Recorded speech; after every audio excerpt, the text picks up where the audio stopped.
Mesdames et messieurs, bonsoir. Bienvenue dans l'hebdo des éditos de ce dimanche 9 octobre 2022. Eh bien, le chef de l'État, Patrice Talon, a effectué une visite de travail aux Pays-Bas les 4 et 5 octobre dernier. Une visite au cours de laquelle la destination Bénin a été une fois de plus vendue, mais aussi cela a permis de signer plusieurs accords de financement. Le sujet a retenu l'attention de mes débatteurs. Par décret numéro 2022-492 du 7 octobre 2020, le gouvernement du Bénin a créé l'école des métiers du numérique pour offrir des formations pratiques professionnalisantes de courte durée en s'adaptant aux évolutions technologiques pour répondre aux nouveaux besoins du marché de l'emploi. Cette école, faut-il le rappeler, a pour mission de créer un modèle de référence pour les pays de la sous-région en termes de formation pratique professionnalisante au métier du numérique. Que pensent donc mes débatteurs sur cette initiative du gouvernement? Nous allons en débattre dans cette émission. Arrivé au pouvoir en janvier dernier, après un putsch, le lieutenant-colonel Damiba a accepté de démissionner dimanche après le nouveau coup d'État mené par le capitaine Traoré. Le chef de la transition paie son manque de résultats dans la lutte contre les djihadistes, mais aussi une attitude jugée trop conciliante avec le clan de l'ancien président Compaoré. Ce sujet, bien évidemment, a retenu également l'attention de mes débatteurs. Et si le temps le permet, nous allons aborder ce cas de maltraitance. Cette vidéo qui a circulé sur les réseaux sociaux montrant un adulte infligeant des châtiments corporels à un petit enfant, à un mineur. Et voilà, pour opiner sur toutes ces thématiques, je reçois aujourd'hui Moubarak Assoumolo, il est rédacteur en chef. Bonsoir, Nassir. C'est un plaisir de vous retrouver une fois encore sur ce plateau. C'est moi qui vous remercie de m'avoir invité sur le sujet. Alors voilà, deuxième invité sur cette émission, Vianney Hassani. Il s'appelle Vianney Hassani, éditorialiste du Déchaîné du Jeudi et directeur général de l'agence Melting Pot de Paris. Vianney Hassani, bonsoir. Bonsoir, cher Abi, bonsoir à tous les confrères qui sont sur ce plateau. Merci bonsoir aux téléspectateurs. Merci de répondre à notre invitation. C'est un plaisir. Nafiou Ogunshola, il est DG du quotidien L'Investisseur. Bonjour, bonsoir. Bonsoir, chers confrères. Alors merci de faire votre baptême de feu sur cette émission. Merci de nous avoir invités. Voilà, et si je l'annonçais en début d'émission, le chef de l'État, Patrice Talon, a effectué une visite aux Pays-Bas. Une visite qui a permis au Bénin de signer plusieurs accords de financement et de coopération. Nafiou Ogunshola, c'est vous qui avez proposé ce sujet. Pourquoi est-ce qu'il a retenu votre attention? Merci, chers confrères. Il faut noter que à la rédaction du quotidien L'Investisseur, nous avons été marqués par cette offensive diplomatique que le Bénin a eu à dérouler du 4 au 5 octobre au niveau des Pays-Bas. Parce que quand on voit d'abord la discrétion qui a précédé cette visite-là, le chef de l'État, le béninois, son Excellence Patrice Talon, on a vu débarquer aux Pays-Bas en train, il est venu et rapidement on a commencé par voir, en même temps que l'information passait, il y a eu déjà des accords de financement qui étaient en train d'être signés. Et ce qui a le plus marqué, c'est que les financements que le Bénin a eu à recevoir, bien les accords de financement qui ont été signés, ont été dans le cadre du programme d'action du gouvernement à l'horizon 2026, parce que les projets qui ont été financés, ce sont des projets sociaux. Parce qu'on parle de projet d'alimentation en eau potable, pas du développement du l'aménagement et la réhabilitation du lac Noko et de la lagune de Porte-Novo. Ce sont des projets très importants dans le programme d'action du gouvernement. Et pour nous, le fait que le Bénin réussisse à mobiliser autant de financements, on parle de 118 milliards de francs CFA, pour nous c'est tellement important. Et on saisit l'occasion aussi pour mettre un accent sur le dynamisme de la diplomatie béninoise. C'est vrai que le ministre des Affaires étrangères parle souvent de diplomatie économique. Et aujourd'hui, franchement, cette diplomatie économique-là est en train de faire des prouesses, parce que n'oublions pas aussi le contexte que nous traversons sur le plan mondial, sur le plan africain aussi. On parle de coups d'État un peu par-ci, par-là. On parle de guerre. C'est autant de choses qui ont... On est en train de penser d'abord développement et développement social. Ça veut dire que malgré tout ce qui se passe, le chef de l'État, il reste fidèle à sa vision, fidèle au projet consigné dans le programme d'action du gouvernement à l'horizon 2026, et qu'il est en train de réellement mobiliser des fonds, de tout faire pour mettre le côté social du Béninois en avant. Voilà. Vianney Hassani, quelle lecture vous faites de cette visite du chef de l'État aux Pays-Bas? La lecture que je fais est sur 2-3 points. Très rapidement sur l'aspect factuel et le côté financement structurant. Il a énoncé, le confrère a énoncé donc concrètement ce qui a été projeté. La lecture que je fais au plan global, c'est que en réalité, le changement de la carte diplomatique du Bénin n'a pas sérieusement impacté les possibilités d'impulsion de la diplomatie économique des relations que nous avons avec les autres pays. Vous savez que nous sommes aujourd'hui sur une configuration d'à peu près simplement une douzaine d'ambassades dans le monde. D'accord? Mais cela n'a pas empêché que le rayonnement du Bénin, d'ailleurs, prenne un nouvel envol avec la dynamique du Bénin révélée et les accords qu'il est possible d'avoir dans le cadre des relations bilatérales voilà, continuent de pouvoir se réaliser. Et donc c'est dans ce cadre que s'inscrit cette visite du président aux Pays-Bas. Et voilà, donc moi, la leçon essentielle qu'on peut tirer, c'est ça, c'est qu'on est arrivé à faire d'énormes économies au plan de la gestion, de l'administration diplomatique de notre pays dans le monde, hein, parce que ça a été une vraie réforme, une révolution qui a paru scandalisée à un moment donné. Mais aujourd'hui, on voit que ça n'empêche pas qu'on puisse avancer. Donc c'est la leçon essentielle que moi j'en tire. Mais sur le plan anecdotique, je voudrais préciser quelque chose, parce que la vidéo qui a circulé, on a vu le président Talon arriver à Rotterdam en train, ça a surpris beaucoup de gens, voire scandalisé.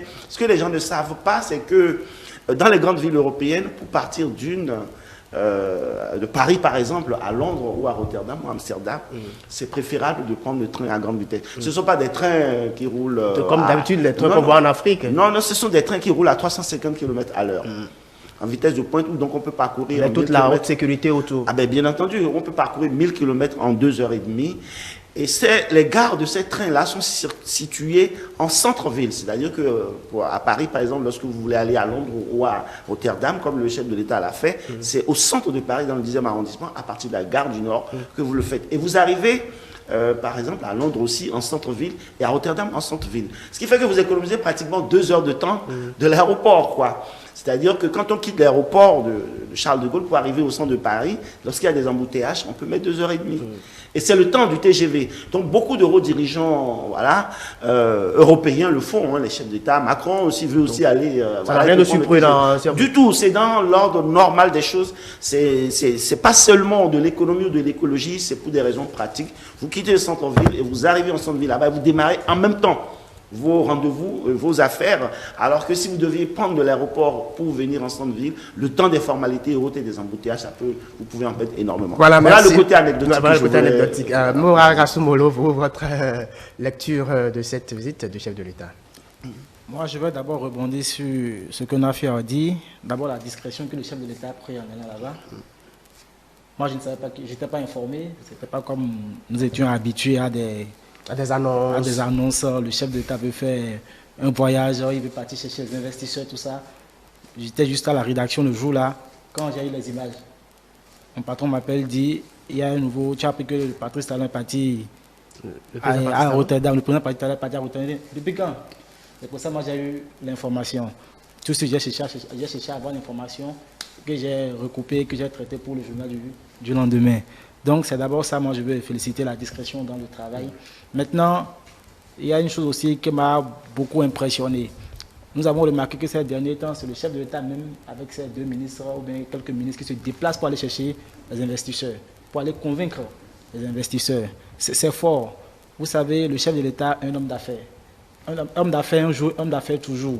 Lorsque par exemple vous voulez négocier avec quelqu'un, un investisseur, bien vous voulez négocier avec un partenaire, lorsqu'il vous voit, vous, le chef, les négociations vont beaucoup plus vite et vont être beaucoup plus crédibles.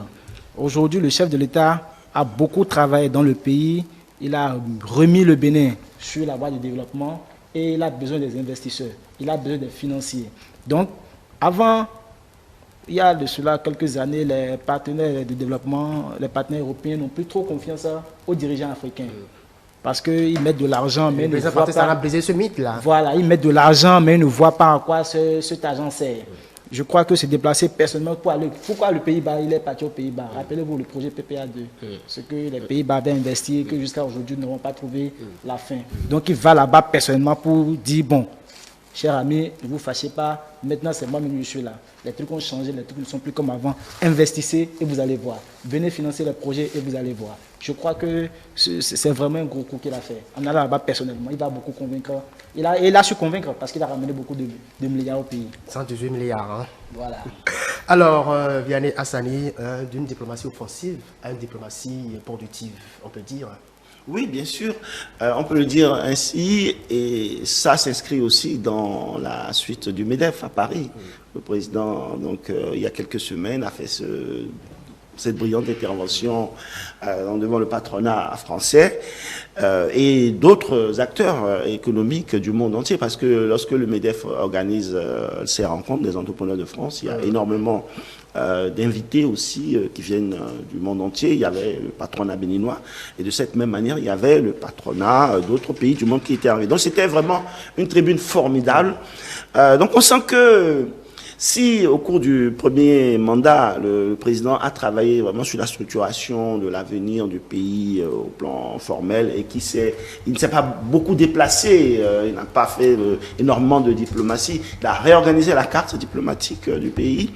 Et donc les ambassadeurs qui ont été nommés sur différents postes, et puis le ministre des Affaires étrangères a beaucoup voyagé, le ministre de l'économie et des finances aussi, lui s'est concentré sur le plan national pour structurer les choses.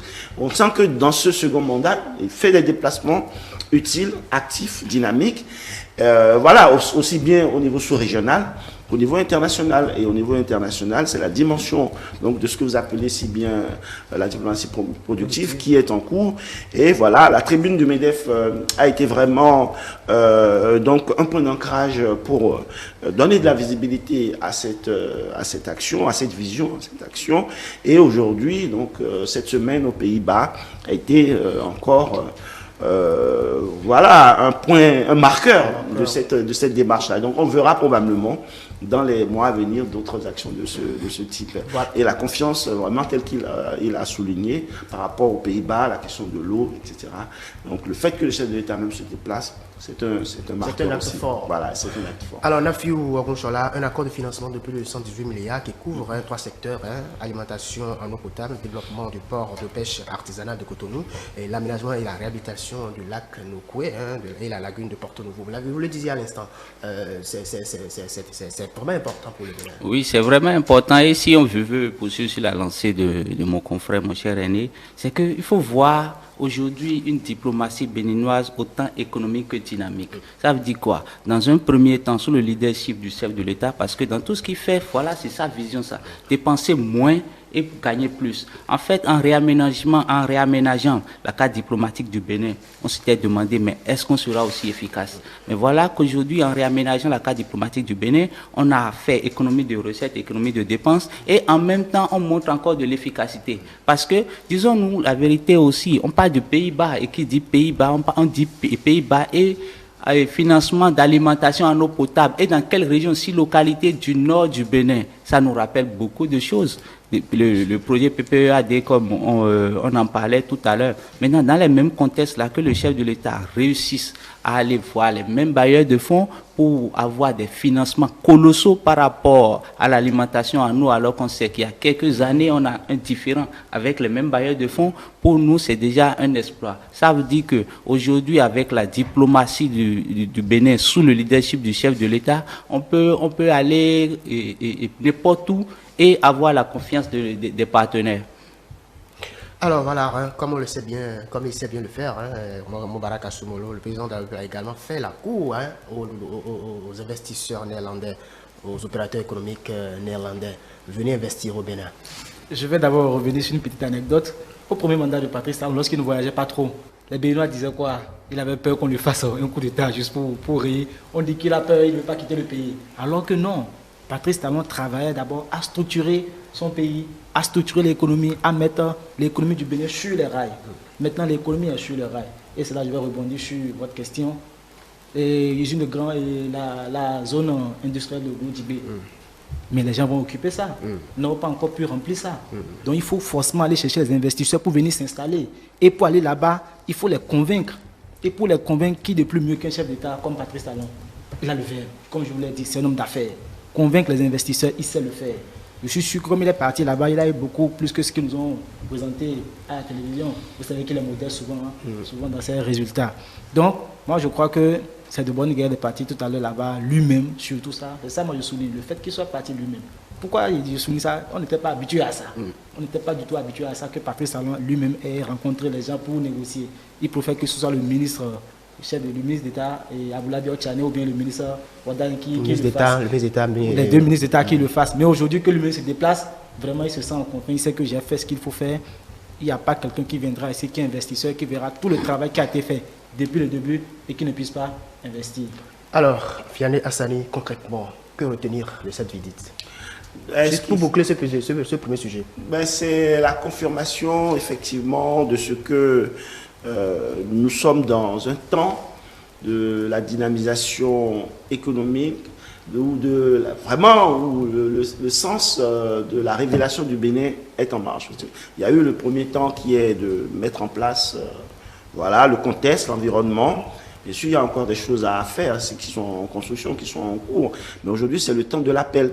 Et donc, après Paris, Rotterdam. Rotterdam aussi, parce qu'il faut savoir que les Pays-Bas, la capitale c'est Amsterdam, il y a beaucoup d'institutions qui sont à La Haye, donc la fameuse ville de La Haye. Mais Rotterdam, c'est la ville portuaire. C'est le centre névralgique des Pays-Bas, c'est le centre économique. C'est une grande ville portuaire. Donc, si le président et l'ambassade du Bénin, du Bénin qui couvre la région, donc le ministère des Affaires étrangères, ainsi que l'ambassadrice des Pays-Bas au Bénin qui était de la visite, je crois, ils ont choisi d'organiser cette rencontre à Rotterdam.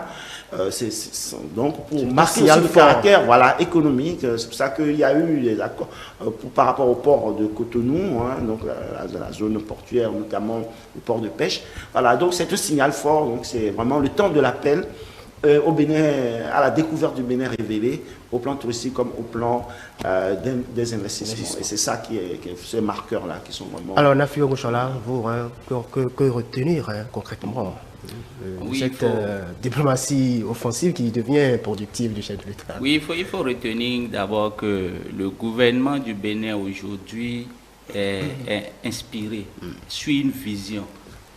Aujourd'hui, quand le gouvernement pose des actions, les membres du gouvernement ou bien certaines autorités, vous voyez qu'il y a une ligne directrice, il y a un idéal vers lequel on travaille pour aller. C'est cela qu'il faut retenir parce que vous voyez le chef de l'État se déplace. Aujourd'hui aussi, la délégation du président, quand il se déplace, elle est très très réduite.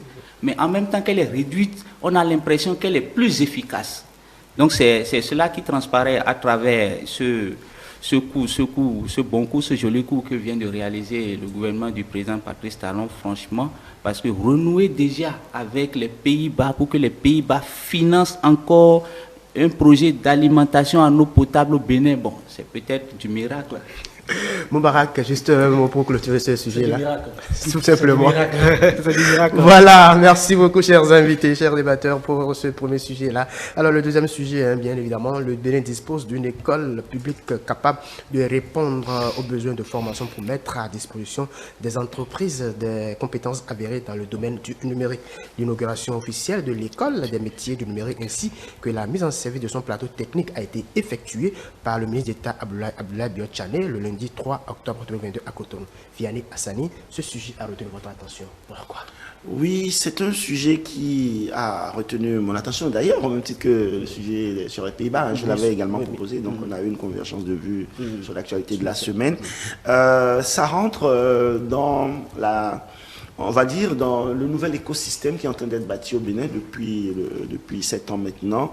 Et donc, qui met en ligne de mire, et comme l'un des fondements structurants d'une nation moderne, d'une nation en développement, la digitalisation, le numérique. Moi, je me souviens très bien que lorsque le régime de la rupture est arrivé au pouvoir en avril 2016, l'une des premières décisions qui avait été prise, et ça a un petit rapport avec le sujet que nous avons évoqué tout à l'heure, la diplomatie, les relations internationales, et la découverte de la destination Bénin, c'est que les visas, donc notamment en France, où c'est l'une des des plateformes où il y a plus de demandes de visa vers le Bénin, ça a été digitalisé tout de suite. C'est-à-dire que l'activité du consulat général, pratiquement, était à 80% positionnée sur le numérique. C'était l'une des... Je pense qu'avant même décembre 2016. Et donc, voilà, c'était un signal fort sur la perspective de digitalisation et donc d'organisation, de structuration du pays dans le sens d'une économie numérique. C'est d'ailleurs pour ça qu'il y a un ministère dédié à la question.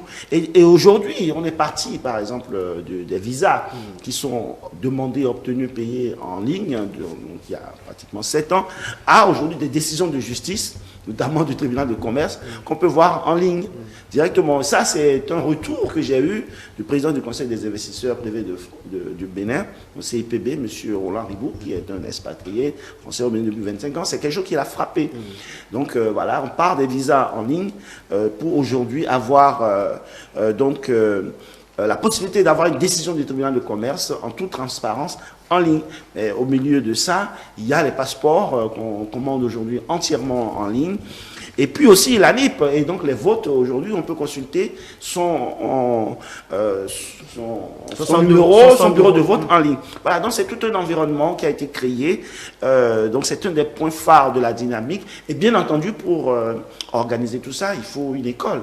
Il faut une école donc, pour former sur place, pour répondre aux besoins de compétences sur place et mettre tout ça en perspective, des développeurs web, des développeurs d'applications, etc. Donc c'est une cohérence qui répond d'ailleurs à un décret, je crois, qui a été pris il y a 2 ans exactement, en octobre 2020, qui a été mis en application avec la mise en place concrète de cette école, 1,5 milliard d'investissements. Et donc je pense qu'on est dans une bonne démarche.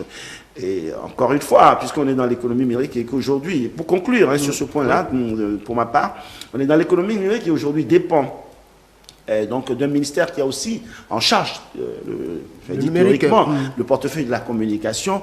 Eh bien, avec toutes ces choses que moi j'ai mis en valeur aujourd'hui sur ce plateau, la structuration, la dynamique, les perspectives, le Bénin révèle la destination, un écosystème qui est bâti aussi sur le tourisme et sur la digitalisation, eh bien j'espère aussi que l'écosystème des médias va être transformé pour pouvoir accompagner de façon rayonnante tout ça, quoi. Voilà, c'est votre avis sur la question. Voilà. Alors, le portefeuille de la communication, eh bien, avec toutes ces choses que moi j'ai mis en valeur aujourd'hui sur ce plateau, la structuration, la dynamique, les perspectives, le Bénin révèle la destination, un écosystème qui est bâti aussi sur le tourisme et sur la digitalisation, eh bien j'espère aussi que l'écosystème des médias va être transformé pour pouvoir accompagner de façon rayonnante tout ça, quoi. Voilà, c'est votre avis sur la question. Voilà. Alors, le portefeuille de la communication, eh bien, avec toutes ces choses que moi j'ai mis en valeur aujourd'hui sur numérique, c'est un secteur où il y a tellement d'emplois et tellement d'argent à gagner. Aujourd'hui, on n'a pas intérêt à rester en marge du numérique.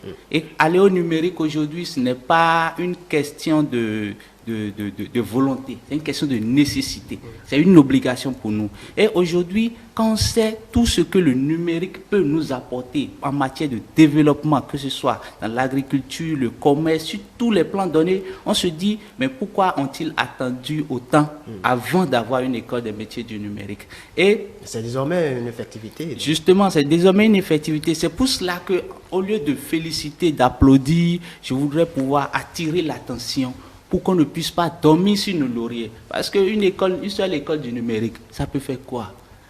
Comparé à la masse. Regardez le nombre d'étudiants que nous formons chaque année. Alors qu'au lieu que les enfants aillent perdre leur temps dans des formations qui vont déboucher sur rien, alors qu'aujourd'hui, le besoin en experts qualifiés dans les métiers du numérique c'est criard.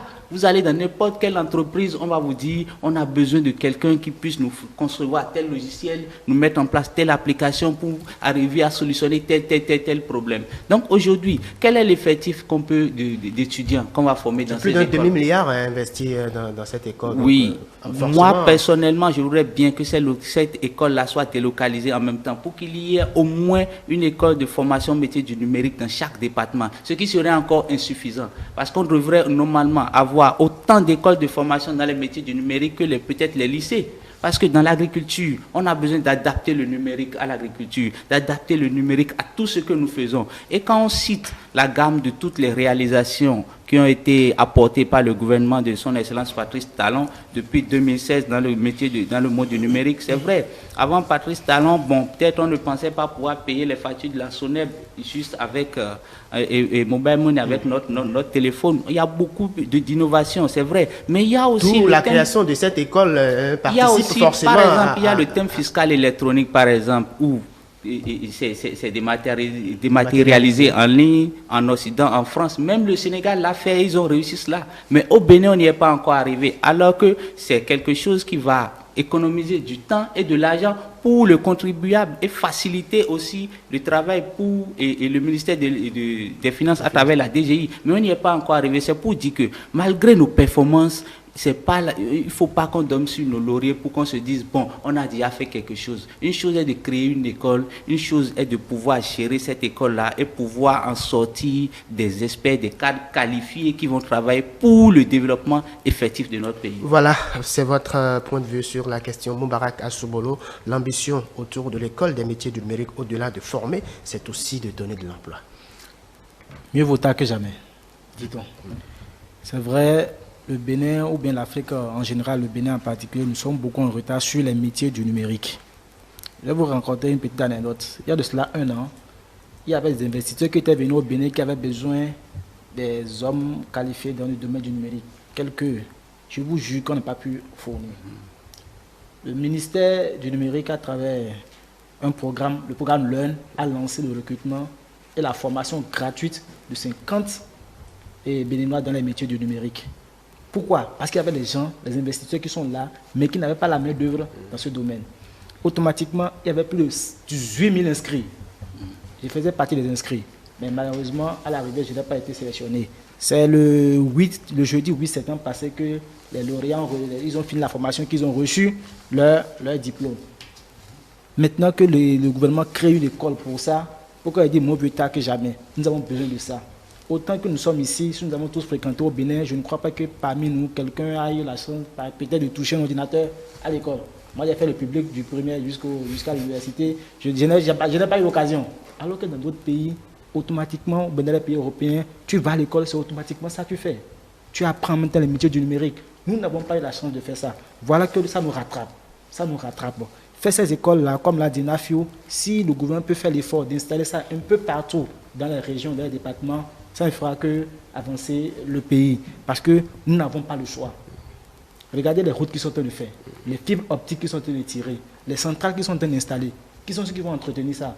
Ne me dites pas que nous irons encore à l'extérieur chercher la des gens pour venir et entretenir nos propres installations. Ce n'est pas possible. Il faut des gens pour entretenir ça. Donc, une école comme ça, ce n'est que la bienvenue pour beaucoup plus de dynamisation dans notre secteur du numérique qui est vraiment, vraiment en retard. Alors, Vianney Hassani, s'il a fallu mobiliser cette grosse somme, c'est-à-dire que ce projet, le gouvernement y tient fortement.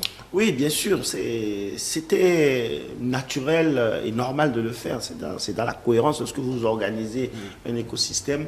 Il faut ensuite, à l'intérieur de cet écosystème-là, créer de quoi l'entretenir, de quoi le nourrir en termes de compétences. Bon, 2 ans, est-ce que c'est long? À la fois oui et non.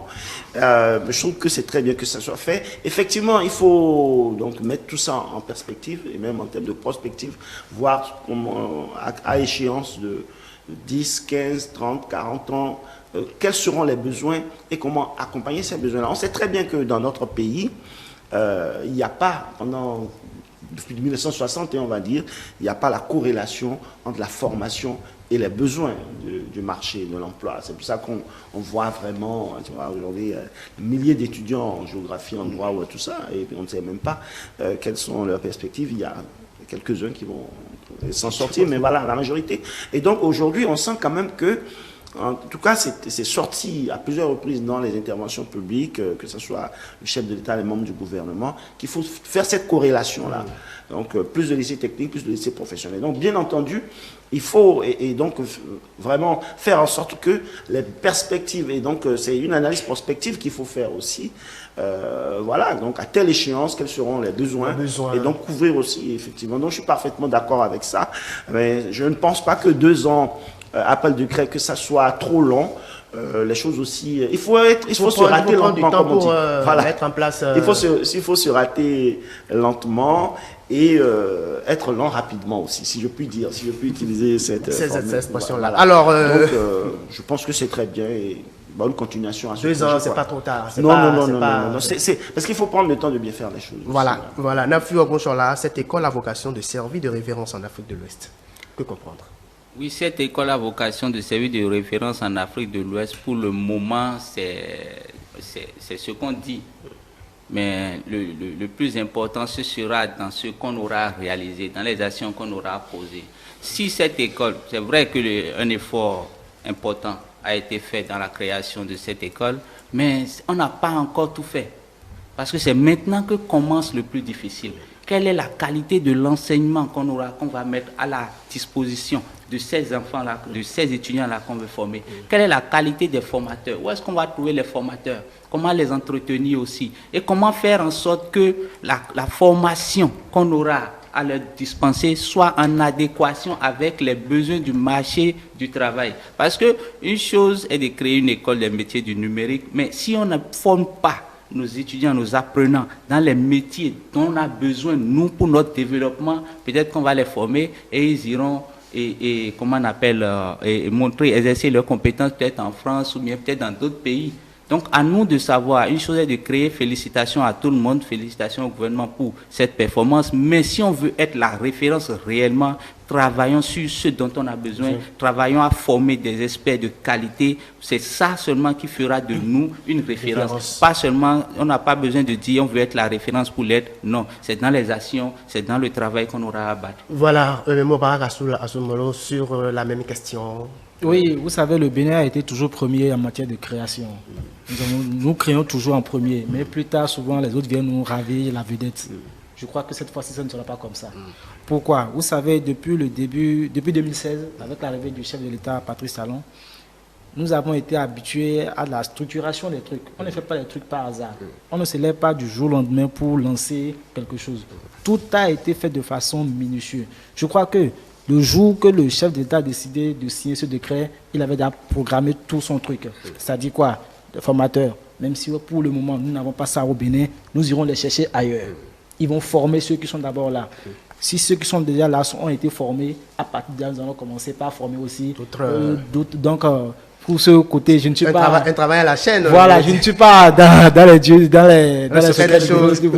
Je pourrais peut-être rassurer Nafu que quelque chose est en train d'être fait. Mais ce que moi je veux dire, c'est quoi? C'est vrai, nous sommes les premiers, mais travaillons à ce que nous gardons toujours cette place de premier, que les autres pays ne viennent pas nous ravir. Juste quelques secondes pour clôturer ce sujet-là. Bon, je dirais quoi que je vais beaucoup prier le chef de l'État à ce que ce projet-là s'étend dans les régions du pays. Il ne faudrait pas que ce soit seulement à Cotonou.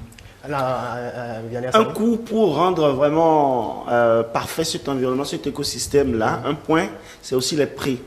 Je pense que j'ai lu récemment un classement des pays les plus digitalisés d'Afrique. Le Bénin n'est pas encore dedans. C'est un classement de 2020. Je pense que très rapidement, on va rentrer dedans. Mais l'un des critères, c'est aussi le coût. C'est-à-dire le prix de la formation. Non, pas la formation, mais au niveau de la consommation. Les mots que nous achetons, la connexion. Le coût de la connexion, globalement, parce que l'écosystème, la digitalisation, ça passe par la connectivité. Donc aujourd'hui, je pense que la connectivité, elle est bonne. Elle peut être encore améliorée en termes de vitesse. Parce que quand on dit la fibre optique, c'est bien. Aujourd'hui, on a avancé. Mais ce n'est pas encore ça.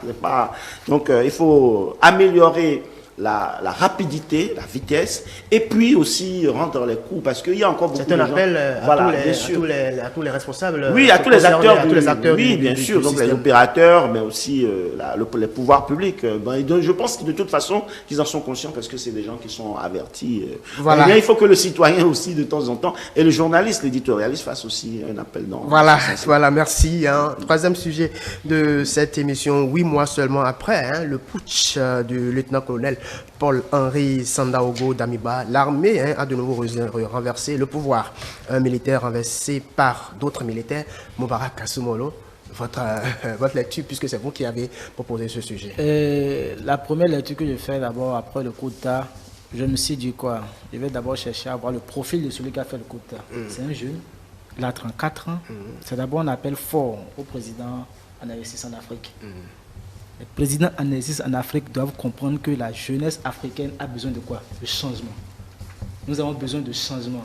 Nous avons besoin du nouveau. Nous sommes fatigués de la routine. Nous sommes fatigués des trépatouillages, des manigances pour s'éterniser au pouvoir. Nous sommes fatigués de ça. Regardez ce jeune-là, par exemple. Il nous rappelle quelqu'un, le capitaine Thomas Sankara. 34 ans, à même âge que Thomas Sankara, qui vient prendre le pouvoir. Je ne dis pas que son coup d'État est bon. Je ne dis pas que c'est bon. Mais quelque part, il faut comprendre qu'il devait le faire. Vu les événements qui se sont succédés après et le 8 janvier que Damiba a pris le pouvoir, donc je crois que ça allait arriver. Donc, c'est surtout pourquoi j'ai proposé le sujet. La jeunesse qui a pris le pouvoir. Pourquoi la jeunesse a pris le pouvoir? La liesse de population qui est sortie pour le soutenir. Automatiquement, on a vu la CEDEAO qui s'est dépêchée. La CEDEAO qui avait l'habitude de condamner. C'est vrai, elle a condamné, mais quelques jours plus tard encore, elle a relâché du lest. C'est pour dire quoi? Ils ont compris eux-mêmes. Ils ont compris. Les jeunes ont besoin de changement. Les chefs de l'État qui sont en Afrique doivent comprendre que les jeunes ont besoin de changement. Qui ne doivent plus continuer dans les magouilles, qui ne doivent plus continuer dans les trépatouillages, qui ne doivent plus continuer dans tout ce que vous savez. Parce qu'on va toujours rester là, s'ils ne comprennent pas ça. Tu viens, tu ne fais pas bien, on te renvoie, quelqu'un va prendre ta place. C'est comme ça. Les jeunes ont besoin d'évoluer. Est-ce que moi je puisse... C'est surtout ce qui m'a poussé à donner ce sujet. À proposer ce sujet-là. Afiani Hassani, qu'est-ce qui se passe concrètement au Burkina Faso? Ben, c'est comme une malédiction. Hein. Je vois qu'à un moment donné, nous, il y a très longtemps, à l'époque du Dahomey, devenu Bénin, on disait qu'on était les enfants maudits de l'Afrique en termes de coup d'État. Mais je pense que le pays des hommes intègres, hein, dit le pays soi-disant des hommes intègres, en tout cas, a largement battu ce record-là. Mais je souhaite vivement que ça change. C'est très pertinent ce que... mon ami oui, voilà, a dit tout à l'heure, c'est très pertinent ce que le confrère a dit tout à l'heure. Je suis désolé, je n'ai pas bien gardé son nom, mais vraiment, Moubarak. Je promets de, voilà, Moubarak, voilà, je promets de faire attention la prochaine fois. C'est très pertinent l'appel de la jeunesse, la détresse de la jeunesse. Vraiment, c'est une bombe partout. Et donc, oui, c'est vrai. Et là où je trouve que ce jeune capitaine, en même temps, fait montre de pertinence, c'est qu'il dit qu'il est venu pour régler les affaires courantes. Il n'est pas venu pour s'en raser. Il a déjà pris très tôt l'engagement de ne pas s'accrocher au pouvoir. Il est venu régler les affaires courantes. Il y aura donc des assises prochainement pour désigner le président de la transition civile ou militaire. Donc, appel à la jeunesse, mais en même temps, appel de la jeunesse, mais en même temps, quand même, un jeune qui est arrivé, une équipe qui a vraiment... envie de ne pas s'accrocher au pouvoir et d'impulser un changement. C'est vraiment dommage que le Burkina Faso soit dans ce syndrome, vraiment une espèce de malédiction. Et je finirai sur ce point en disant que c'est dramatique. C'est dramatique qu'on assiste à un tel éternel recommencement dans, je dirais, l'inconscience. Et la petite chose qui est révélatrice de ça, c'est ce qui est sorti sur les réseaux sociaux ces derniers jours, la liste de la composition de la délégation du Burkina Faso aux Nations Unies il y a quelques jours. 72 personnes. 72 personnes, c'est-à-dire que le chef de l'État, lui-même, le colonel Damiba, chef de délégation, il y a 3 chefs adjoints de délégation, donc ils sont, non, pas 3, jusqu'à 6, qui sont des ministres. Et puis, une soixantaine de personnes, des gardes-corps cuisiniers, des choses, des attachés de presse, des assistants. Mais c'est inimaginable en 2022 que pays africain compose une délégation de 72 personnes. La liste est sur les réseaux sociaux. Et donc, il paraît que c'est la goutte qui a énervé les militaires. Et même quand ça dit 2 semaines après ce coup d'État, n'importe quel citoyen du monde voit ça, mais il est révolté. Il va se demander, mais comment un Africain peut encore faire ça à son pays, un pays qui a connu de tels sorts aussi malheureux, qu'on compose une délégation comme ça. C'est-à-dire que c'est la liste, c'est une quinzaine de personnes. C'est inconcevable. C'est inconcevable, c'est inimaginable. Donc ce qui lui est arrivé à Damiba, c'est mérité. C'est comme si vraiment arrivé au pouvoir, ça rend fou. On a toujours dit ça, mais qu'en 2022, c'était une question de 15 personnes maximum. 15 personnes maximum. Présidence, ministère des Affaires étrangères, ministère de l'économie à la limite, mais c'est président du ministère des Affaires étrangères pour ce qui devait se passer là. Une quinzaine de personnes. Vous savez, le président Talon, il voyage sans trop de sécurité, sans trop de garde-corps. Parce que voilà, là c'est vraiment... Donc voilà quoi. Ce qui se passe au Burkina, c'est inimaginable. C'est malheureux, ça rend triste. Voilà. Nafi Ogoshola, le pays des hommes intègres est-il malade?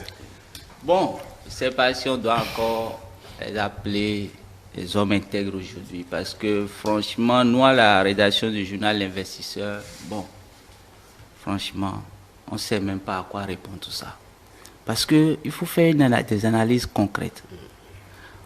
Si j'interviens par rapport, pour prendre un point par exemple, un des points qui aurait constitué la goutte d'eau qui aurait fait déborder le vase, c'est qu'il y aurait eu 112 personnes dans la délégation de l'ancien président Damiba. Mais ce qu'on oublie, Damiba, c'est un militaire. Le militaire connaît quoi de la politique? Le militaire connaît quoi de la gestion politique? Il faut un militaire qui fait un coup d'État. Oui, il est dans l'exercice de ses attributions, c'est pour ça qu'il a été formé. Mais depuis quand un militaire peut gérer un pays? Si Damiba sait qu'il faut 15 personnes pour constituer cette délégation, est-ce qu'il va obliger 72 personnes à y aller? Moi, je me pose des questions. Vous voulez dire quoi concrètement par là? Qui sont ceux-là qui travaillent avec Damiba? Ce sont les mêmes militaires qui font partie de son équipe, non? Ce sont les mêmes militaires qui sont venus lui faire un coup maintenant. Mais de quoi on est en train de parler? Parce qu'un coup d'État, c'est la responsabilité des civils aussi. Banalement, un coup d'État, quand vous faites un coup d'État dans un pays, avant qu'il n'y ait de la stabilité dans ce pays-là, c'est au moins 5-10 ans. On a vu la Côte d'Ivoire jusqu'à aujourd'hui, Dieu sait ce qu'il en est, Dieu sait ce à quoi on sera exposé demain. Maintenant, on vient faire un coup d'État, un genou de 34 ans qui vient faire un coup d'État à son aîné, qui est aussi son supérieur en matière de grade, pour dire quoi? On est du même camp, mais on ne partage plus la même vision. Lui, il a quelle vision, excusez-moi? Il a quelle vision de développement? Il dit qu'il est venu pour juste arranger les choses et partir, mais ce n'est pas la même chose que Damiba avait dit. Qui n'a jamais dit ça dans ce pays? Qui a jamais fait un coup d'État et est venu dire « je suis venu pour m'éterniser au pouvoir ». Est-ce qu'un président a jamais dit qu'il veut s'éterniser au pouvoir avant de le faire? Tout le monde dit toujours quoi? On va venir pour arranger les choses, comme le disait quelqu'un, on va balayer la maison et, et mettre les choses. Encore dit quoi? Quand je dis, on comparait tout à l'heure, il a 34 ans comme Sankara. Mais j'ai l'impression que les Burkinabés n'ont pas encore appris de l'exemple de Sankara. Parce que Sankara avait une vision. La vision que nous tous Africains aujourd'hui nous partageons, nous applaudissons, oui Sankara, si Sankara. Mais quand Sankara s'est chiné là, qui avait soutenu Sankara? Aujourd'hui Sankara est mort, tout le monde veut être sankariste. Tout le monde dit, oui, il faut faire comme Sankara l'a dit, il faut valoriser nos produits, même tout ça là. Quand Sankara parlait du consommation local pour qu'on puisse valoriser nos propres productions, jusqu'aujourd'hui on chante encore consommation local, mais on y est encore à consommer des produits importés. Donc je crois que tout ça là, c'est un imbroglio, on ne devrait même pas en arriver là. Si ceux qui ont fait le coup d'État là maintenant, les putschistes, s'ils étaient aussi performants, s'ils étaient aussi convaincus, mais pourquoi est-ce qu'ils n'ont pas pu convaincre leur frère d'armes?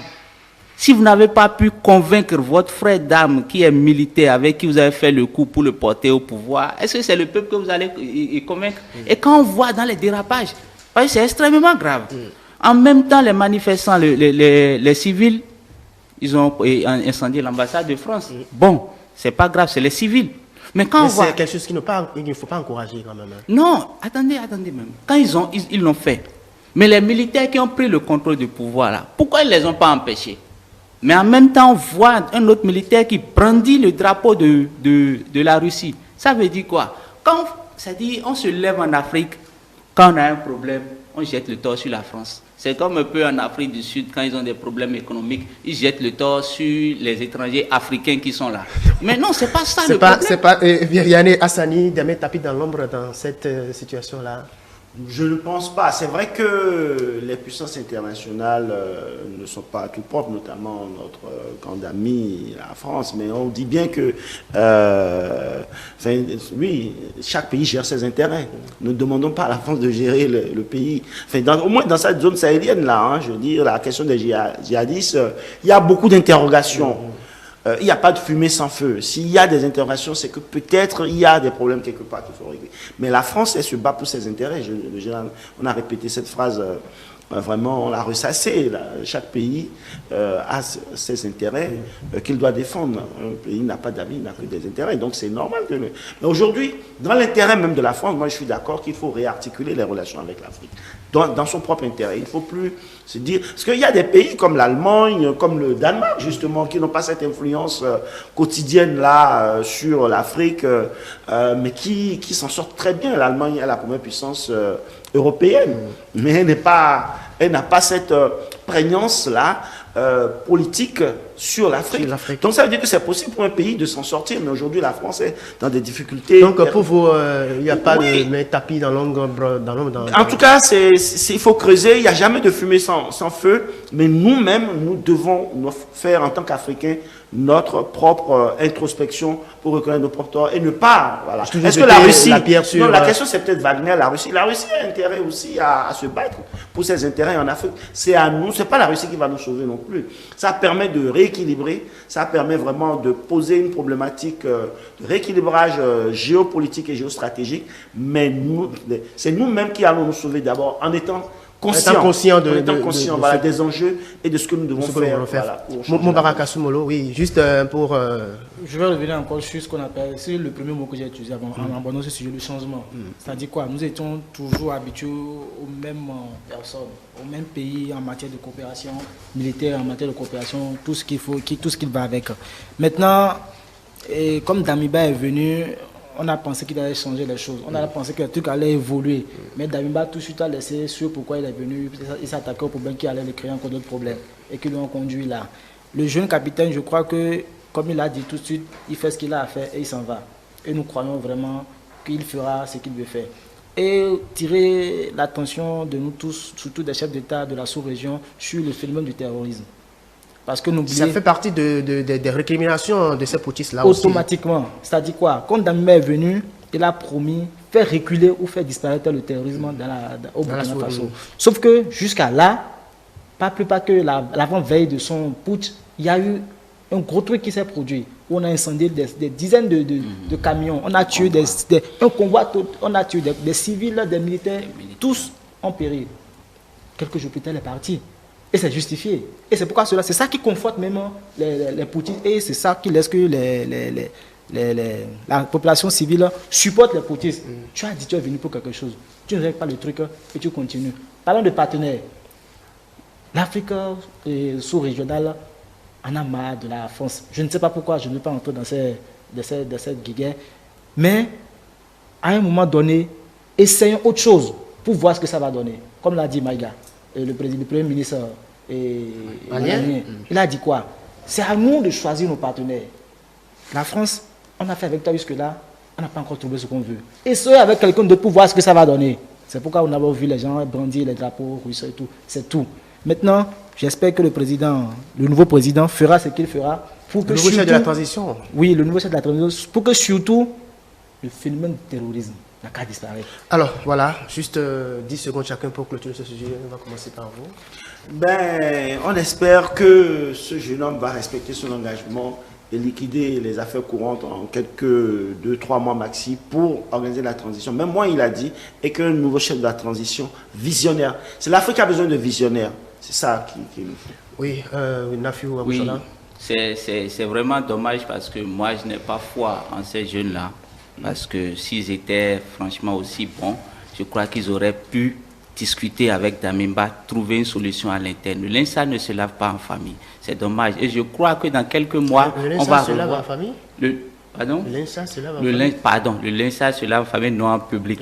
Voilà. Donc ils auraient pu se retrouver à l'interne. Et quand on prend l'attaque qu'il y a eu à Gaskende, mais ce n'est pas le président qui a envoyé le convoi là-bas. Quand vous envoyez un convoi de militaires, avec un convoi, 11 militaires pour un convoi et des jeunes qui viennent de sortir de la formation. Mais ce n'est pas le président qui a envoyé. Mais et le responsable de l'armée qui a envoyé, pourquoi ils n'ont pas attaqué le responsable là, qui est parmi eux, et viennent attaquer Damiba, qui est le président. On verra ce qu'eux-mêmes ils vont faire. Et car à eux. Parce que franchement, je crois que ce n'est pas encore fini. Il y aura encore quelqu'un d'autre qui va faire encore un autre coup. Parce qu'il y aura toujours des raisons. Oui, moi je vais juste attirer l'attention sur les chefs d'État de la sous-région. Donc a fait vraiment l'effort de nous débarrasser de cette histoire de terrorisme. Parce que si la population est harassée, la population commence pas à crier, forcément les militaires vont prendre le pouvoir. Donc ils doivent forcément régler d'abord ce problème. Et je crois que le problème est réglé définitivement. Ces problèmes de coup d'État sont réglés définitivement. Et surtout aussi le tripatouillage de la Constitution pour revenir. Si nous libèrent ces trucs-là, je crois que l'Afrique aura la paix. Parce que depuis ces 3 dernières années, le même sujet que les Qui poutistes. revient, qui brandissent les poutistes pour faire les coups d'État. Voilà, merci beaucoup. Un dernier sujet pour le compte de cette émission.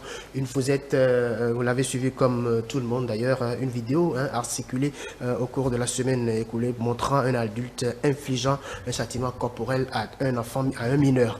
Vous avez tous vu cette vidéo, je suppose, Mouba Kasumolo. Pourquoi en est-on arrivé là, ce phénomène qui perdure? Cette vidéo vraiment m'a écœuré.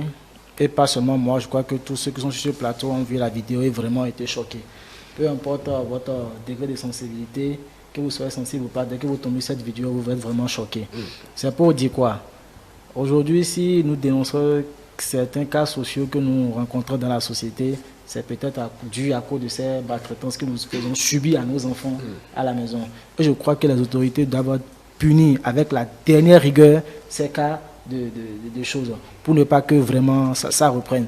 Voir cette vidéo, ça m'a vraiment fait mal et je crois que les autorités à divers niveaux vont se saisir de l'affaire, retrouver ce dernier, le punir pour servir d'exemple à ceux qui font ça encore en cachette. En cachette. Vianney Hassani. Je suis surpris qu'on n'ait pas encore retrouvé, ne serait-ce que l'auteur de la vidéo, ou même l'auteur de cette cruauté, parce qu'on ne peut pas traiter ne serait-ce qu'un animal comme ça, et traiter un enfant comme ça, quels que soient les caprices de l'enfant, c'est surtout par l'éducation, la parole, la communication, les enseignements, l'échange, et aussi l'affection qu'on donne à un enfant, qu'on l'éduque. On croit que les enfants africains n'ont pas besoin d'affection, que c'est surtout la chicotte. Les Européens ne frappent pas souvent leurs enfants, c'est très rare.